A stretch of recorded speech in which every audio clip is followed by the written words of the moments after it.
Assalamu alaikum. In this video, we will explore art heritage of Nepal. Before starting the video, we must know what is art heritage.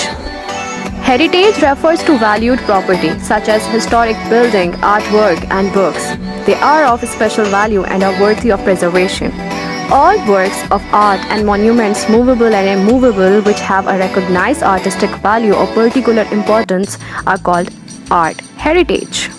Now let's talk about art heritage of Nepal.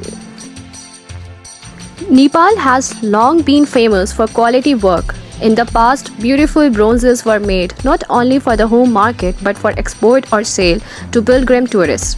Today, exquisite bronze images of the gods and goddesses of the Hindu and Buddhist pantheons are still fashioned and sold.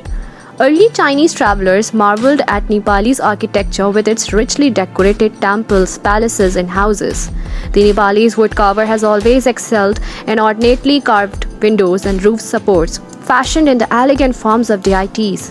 It is known that the Nepalese architect Arnico took the pagoda style of architecture to neighboring Tibet and from Thinis to China in the 9th century.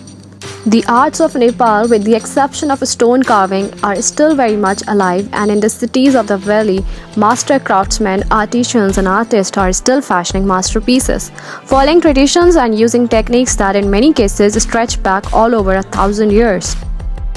The Valley of Kathmandu is one of the most concentrated repositories of art and design that exist in the world.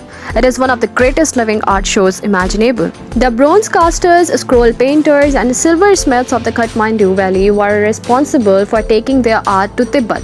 And until a couple of decades ago, many Nepali artists were working in Tibet supplying artworks for the local market.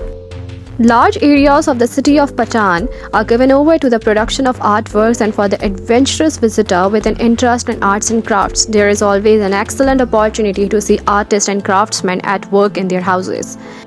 The advent of tourism in the late 50s acted as a stimulus to Nepalese arts and crafts, as it brought with it not only a demand for small souvenirs but also for high-quality items produced by labor-intensive methods that could not be copied by machines anywhere in the world.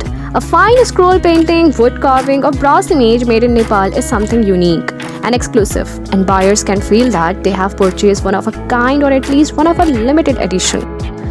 To preserve the national heritage of Nepal, His Majesty's government has banned the export of antiques of all kinds. But for those with taste and interest, there are many beautiful objects and treasures to buy in the bazaars of Kathmandu, Patan, and Bhaktapur. Many new bronzes and scroll paintings have been antiqued, and in such cases, it is better to get a museum clearance from the Department of Archaeology near the gate of the Singha Darbar in Kathmandu. Over the past 20 years, the hand-woven carpet industry has grown and flourished in Nepal.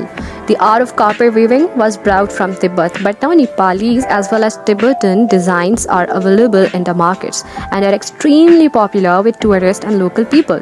The mighty peaks of the Himalayan ranges are what call many visitors to Nepal in the first place. But nevertheless, the beauty of the kingdom, art and agriculture will linger in the minds of many for longer after a visit to the Valley of Kathmandu.